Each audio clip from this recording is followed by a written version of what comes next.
Welcome to Not Milk Never Milk. Subscribe if you're lactose intolerant. In this video, I will show how to change oil in a GMC Acadia.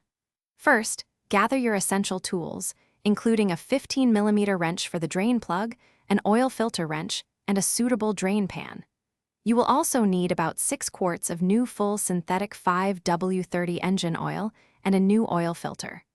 Always park your vehicle on a level surface and engage the parking brake for safety. Let the engine cool for at least 15 minutes before you begin. Next, locate the oil drain plug, typically found underneath the engine, often about 32 inches back from the front bumper on the passenger side.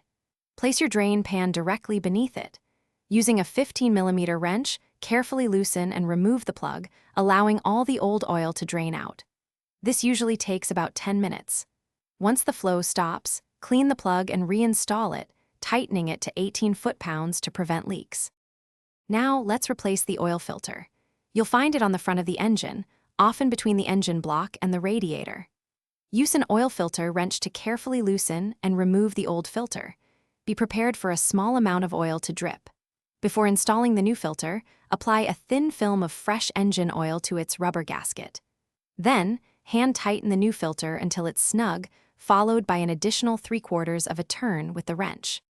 Finally, it's time to add the new oil. Remove the oil fill cap, usually located on top of the engine.